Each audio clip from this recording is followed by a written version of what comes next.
It's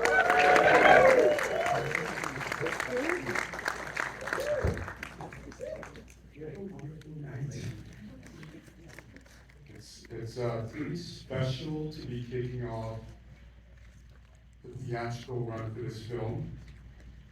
It's been a long journey. I gotta say, getting to, it's a labor of love, getting to know Stan through the process has been probably not only a highlight of my career, but my life. So I hope you guys, I hope you appreciate, I hope you enjoy his extraordinary story, which I think reveals so much of what we have in common versus what we don't have in common. And that's what I hope you take away from the film. It's amazing that you're doing that iconic and historic Nuart. It's been around for 100 years, so I appreciate that. And I don't want to take more of your time. Let's get into it. Let's try to figure out who is Stan Smith once and for all. Let's go.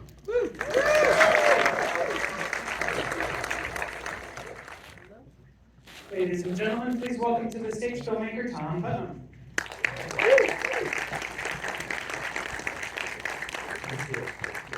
Please join me in welcoming Stan Smith and his mustache.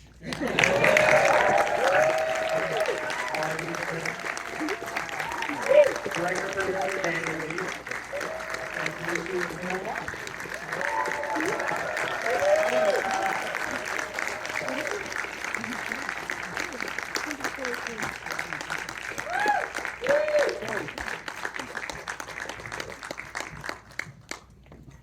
I'll ask you all a few questions. Does everybody have a microphone? I think so, yeah. I'll ask you a few questions and then we'll open it up to the audience. So, Stan, this is the fifth time I've seen this movie, and every time I just think it's such a powerful story, and it's interesting to me that we're showing it here tonight when we're literally 3 minutes down the road from UCLA, which has been on the cover of every publication for the last couple of weeks, and there's protests and counter-protests and fighting and the police, and it seems like such a difficult time for us to find common ground with other people and see the best in other people. And to me, this is such a hopeful and inspiring film. And what advice do you have for us mere mortals about how to see the best in other people and make a difference in our own communities? Well, it's an important time, and I think we need to learn to respect other people's views. Realize that, it was said in the film really, that there's more of us that's common to each other than different. And that's probably what I've learned the most in my life, of trying to take everyone's point of view without, giving up your own absolutes in your life. And it's not easy, because it's getting more polarized as we go along, and that's what makes it difficult to do it in a respectful way. A great answer. Danny, this film has such an incredible intimacy in terms of between you and your subject. I think we really feel that on the screen. Can you talk about how you approach Stan and the material, and how you got to such an amazing open place in terms of telling the story? Look at this man. He's so approachable, and there's a humility with him. So he really made my job. We immediately hit it off as friends. In a lot of ways, he's sort of a father figure, but we could joke around. So, I think as a filmmaker, you always want to lead with curiosity and empathy. That's how you truly understand your characters. And Stan was pretty open. And, when we were filming, he was sick most of the time. And on his off days, we were playing some tennis. And that's just a testament to this man. I mean, he is a giving soul. And that's sort of what I want people to take away with the film, is that pay it forward, do good, give everyone a fair shake. And if you do do that, karmically, you will be rewarded. You don't need to look for it, but you will be rewarded. And that's what I learned from my experience with Stan, and I meant it at the beginning of the night. And I felt like this was the highlight of my life. And I felt like I made a lifelong friend.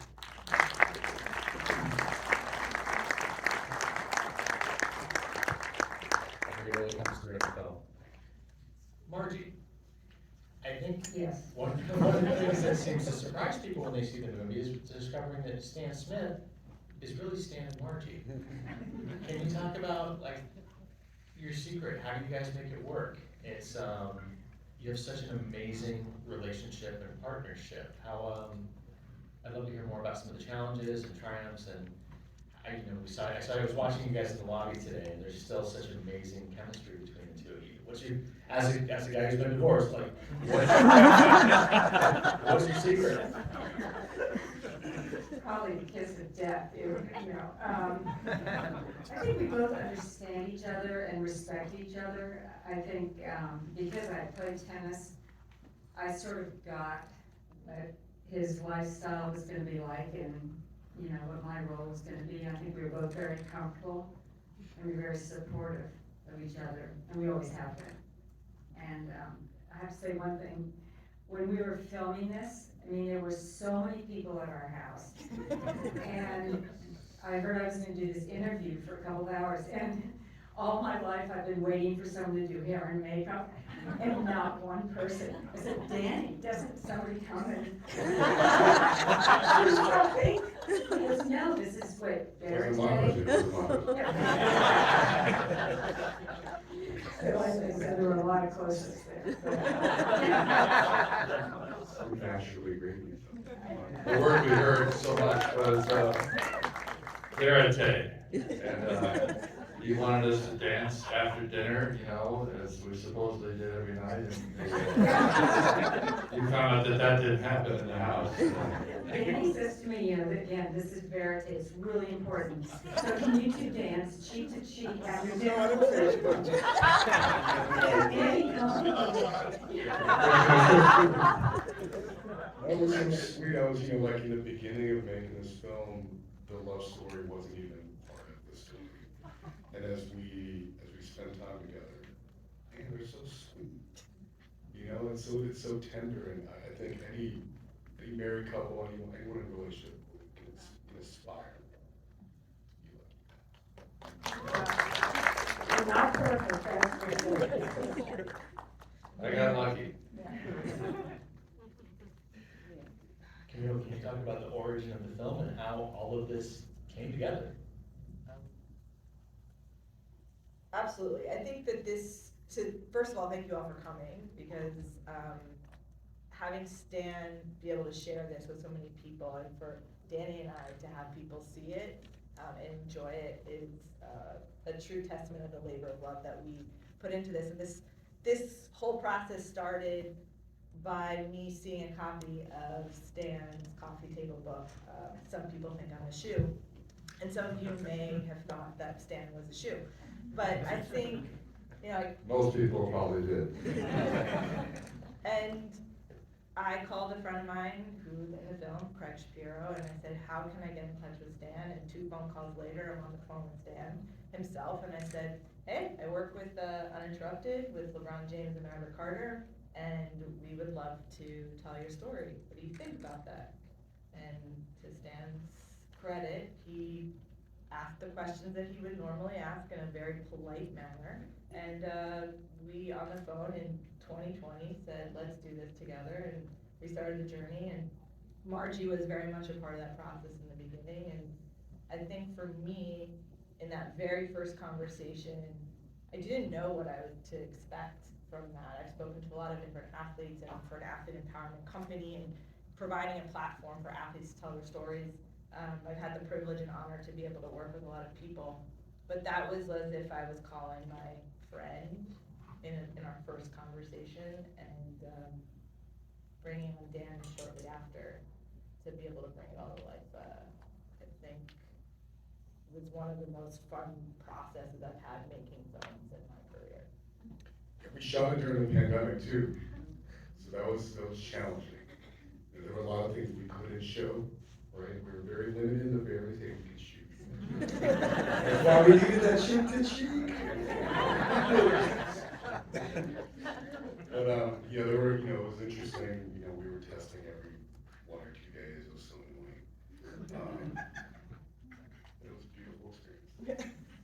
Yeah, Danny came over to London, so we do the Wimbledon bit, and he ended up staying in his room for 5 days, quarantined, not able to go out and probably going half crazy, but we did finally, after 5 days, was able to go to the Omni Club and do that spot, but it was tough, and poor Danny had to put up with some of these things that normally a director would not have to do, but he made it fun for us. I mean, when Camille first called and talked about it, I said, well, it was, that was kind of, I didn't really think, you didn't know what to think about it, I didn't know what to think about it either, but it was, when Danny got into it, we started doing these different shots, and he had to figure out how to lay this whole thing out.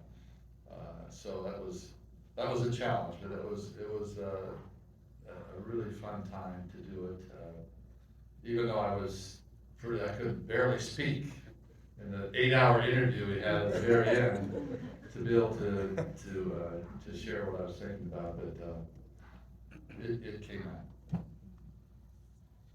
Danny, can you talk a little bit more about your stylistic approach to the film? So, a number of reviews came out today, and I saw this film compared to so many things. We were talking about it earlier. It even got compared to Dawn of the Dead. Which is crazy. How did you approach the film, and what were you thinking about when you put it together, the look and feel of the film together? I think it was very simple. I mean, going into this, it became apparent there's a mystery around this man, right? And the propulsion of the film was to unpack the mythology behind this face on the sneaker. And, I associated mystery with shadows. And so you may have picked it up in the film, there are ample shadows throughout. Shadow of the ball, shadow of the pen, shadow of a racket, shadow of Stan. So that was sort of a motif that we used. I also want to give a shout to some of the filmmakers that were part of the film. Camille, Phil, David Meyer, the DP was amazing, Kelsey Santee, who edited it. Cyrus Melchior, who made the incredible score. And he was able to make still photos exciting. So yeah, I mean, there was a lot of, care put into it, but that's the fun part. I also want to shout out a couple of people that are in there besides Margie being really the star of the film. We had Charlie Pastorell who was here. Charlie, thank you for everything. Of course, Ken Solomon, the voice from Tennis Channel and the good friend. Well, Bob couldn't be here, and Donald Dell couldn't be here, and a couple others that were really good. Some of the others that were really critical to the film couldn't be here today, but we lived this adventure together, and obviously Arthur was the one that was the special, part of that whole adventure that we had, both with Margie and I, and Jeannie, and their child, Cameron, was a big part of our lives. So it was great to have them part of this, and unfortunately, Arthur left us too early. Can we talk a little bit about your work with the USTA? And speaking of Charlie, I want to make sure I get the title right. Co-founder of the U.S. National Junior Tennis League with you and with Arthur Ashe. Why is that still important to you to be so involved? What many of you don't know is Stan has had a day that I think would put someone a third of your age into the nearest bar, because you had a signing at Adidas. Then can you talk about what you were doing in South LA earlier today? Well, it was a great day actually to see what's going on in South LA in Watts. I grew up about 30 miles from there in Pasadena, and then I went to USC, which is about 5 miles, I think, from there or less. And there's a great facility that's built there. It's for the Boys and Girls Club. And the Boys and Girls Club has been near and dear to our hearts. That really wasn't part of the film, but Margie and I have been involved with one in Hilton Head for 30 years. And she's been volunteering, actually teaching math and reading. I've been on the board, and I was a capital campaign to build the building. But it was fun to see this particular facility, the National Junior Tennis League. It works out of that club as well with these kids. And Charlie and Arthur and Sherry Snyder created the National Junior Tennis League. And you know, I've been involved with our academy at Hilton Head for over 20 years, and you saw some of that. I love to work with the kids and see them improve, and our goal is to get them to a college that's appropriate for their level of tennis and their education. And if they can move the next level, to the pro level, that's a bonus. Jessie Pagula actually did that. She was there for 7 years, and now she's number 5 in the world. But that National Junior Tennis League is critical, not so much for the tennis, but for the education that they're getting there, as they do at the Boys and Girls Club of Hilton Head and all around the country. So it was a great blend of the National Junior Tennis League and the Boys and Girls Club, two things that are near and dear to our hearts. And the USTA Foundation gave a grant of $35,000 to redo the course there at the center. So it was a neat day to see them. And we got to see the kids, about 50, 9 to 12-year-olds. Some of them hitting the ball maybe for the first time, and others have played a little bit there in their training sessions. And so it was a fun time for me to be able to go there and to see, the sparkle in their eyes as they got to hit a few balls in the net, and gave me a couple high fives. Your excitement was so contagious. Let's open it up to the audience. I bet you guys have some questions. Right there. Two questions. One for you, Dan, and one for Margie. Uh-oh. I know this guy. Tell us about Mark Mathagane, what he's been doing recently. Yeah, Mark Mathabani was like a son to us, and he was over our house for Christmas for about 10 years when he first came over. He married a lady who had 3 children. And so he was from Alexandria, Soweto and Alexandria, the 2 ghettos really in Johannesburg. He grew up there, and all of a sudden he has a family, 3 children, and they all went to Princeton. And this is where Margie went, so she's in the first class of women at Princeton. So it was obviously very emotional to her as well, but to have those kids do that. And Stanley Arthur is the youngest, and the other 2 are doing well. And so he is still writing. His mother, unfortunately, has got dementia, and she's in the last innings of her life. And he's just devoted his life to help her, because she did so much for him and his 4 or 5 siblings. And so 6 siblings, yeah. So that's where he is, and he's written several books. Capper Boy was the most well-known, and it was actually on the reading list for a lot of high school students for summer reading. And he's a great example with education. No matter who you are, you can make something with your life. And he's much smarter than I am. He's very philosophical. He's got a great brain, and he has continued to write and to share really how hopefully we can work together as individuals and do something in this world. And Margie, one follow-up for you. You were, in the film, you talked about homeschooling for kids. What was your viewpoint? And maybe there's a lot of young adults here who are considering that. So we homeschooled our 4 kids. Stan was the principal in PE.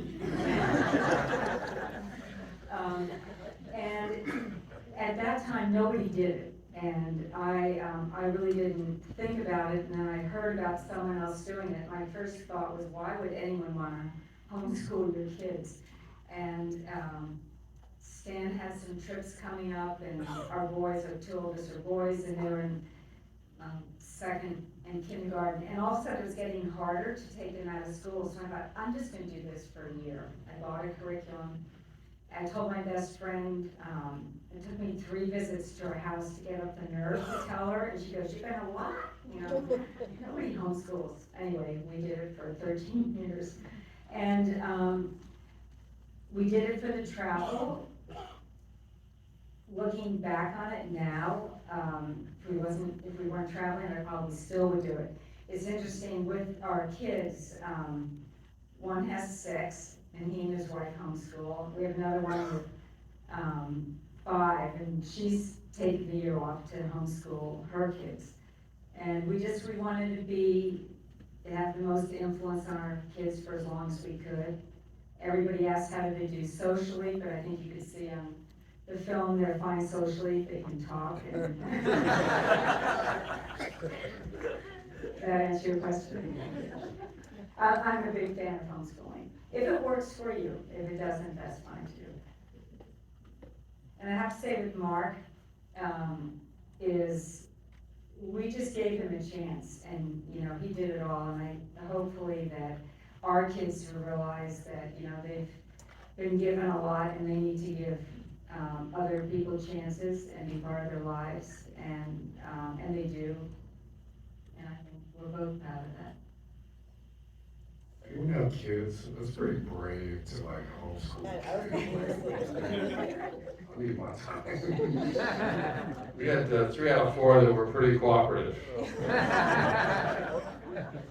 And the one that wasn't is now doing that full-time herself, so it's, she knows all the tricks. So she's very effective. Okay, next question. The part of the film about the ATP was super interesting and very, there's a lot to get through with your life and the lives of all the people that you were involved with, but the ATP, that was like such a brave moment in your life. Is there now today a through line, because ATP is a really big deal now, is there a through line from then to now that you can like see in your life? As far as ATP, of its future, is that what you're asking, or? Like, do you see a through line from the moment when you guys took that stand to now, and a legacy of that? Charlie and Arthur and I and Cliff Drysdale and some of the other leaders of that group really believe that the tour could be very strong, and the players could, along with the sponsors and the tournament directors, could make it happen. And I don't know if the current players, unless they've done some history, really understand how it all evolved. We didn't have a tour when we were graduating from college. They picked off a few of the top guys. Jack Kramer did, and some others, and they had small little professionals, doing one-night stands around the world. So that was the beginning of the way the tour is set up now. And I must say, Charlie, he created the Indian Wells event, which is the 5th largest event in the world after the 4 majors, by far. And so not only did he establish the National Junior Tennis League with Arthur, but he established this tournament, which is, just become humongous as far as the international players' point of view. So I think the ATP Tour, is in pretty good hands. It's evolving as we speak, and I'm not sure what it's going to be like next year. And I don't think it's evolving quite as much as the Golf Pro Tour, which is, just been hit like with a hurricane. And who knows what it's going to be like next year. We have a tournament at Hilton. I'm a trustee on the board that runs the tournament, and we don't know what's going to happen next year, let alone years to come, because of this whole Saudi group. So The ATP is, I think, in pretty good shape. It's got pretty good leadership. It's got some pretty good visionaries. You know, maybe not as good as Charlie, but some other visionaries that are trying to grow the game and grow certainly the media coverage. They feel it hasn't been as effective as it could be to make it even a better tour than it is today. So I hope that it'll move on and continue to improve in that regard. I think one of the things about that question is really interesting, and Danny and I had a lot of conversations about this, because as Danny was learning a little bit about the history of tennis while making this, we talked a lot about '68 and the start of the ATP Tour, the start of open tennis, and how do we explain it, what's important to tell our viewers, and how do we do it. But the backdrop of it all is that Stan was part of a pioneering group who essentially started professional tennis, not just the ATP Tour, and Billie Jean and the 6 other women on the other side, formed WTA around the same time. But what we think about is that when we watch sports all the time, we think it's been around forever, and it's almost the same thing about the shoe, frankly. And it hasn't. It's in our lifetime. It's within our reach, especially in tennis. And Stan was doubling up, being number one, trying to work on his craft, but also building a sport from the beginning. We take it for granted, I think, now, because there are just so many sports and so many professional leagues. And I think Danny did a really good job of being able to highlight the magnitude of what Stan was facing at the time, to build this, and along with Charlie and a lot of the other guys on tour at that time, because you had to stand up and you had to have integrity. And I've been asked a lot over the last couple of weeks, is like, what do I want people to take away from this film, or what did I learn most about this film? And I constantly go back, or what do I want people to take away from the film? And I constantly went back and reverted to the fact that Stan is one of the most incredible human beings, and is an incredible husband and partner and father and brother and mentor. And I think that is what I wanted to kind of people to take away from this, because it's so much more than just being an athlete or just being a tennis player. And that's so much of what we're doing, the work that we're doing at our company, and Stan is the epitome of that.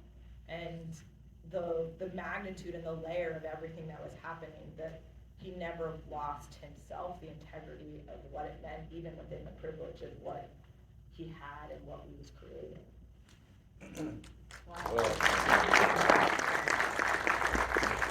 As we say, just to follow up with the ATP Tour, your question is that today we can see 3 or 4 tournaments being played around the world, and we can see all those tournaments because of Tennis Channel. And Ken Solomon is back there, and he's been the driving force of getting that to happen. So you can get on TV and see all the different tournaments that are going on each week, and actually see them being covered for all the tennis fans. And so that is really a huge step, and that's part of what I mentioned about the ATP trying to get more media coverage and make it even more of a major sport than it is right now. We got a 5-minute warning about 10 minutes ago, so I'd love for us to move this just out of the theater so they can prep for the next show. And Stan, do you have a few minutes, maybe if people have some things they wanted signed or anything like that? Do you have time? It's like I've been doing this all day. No problem. Thank you. All right, we're gonna. Thank you for coming out.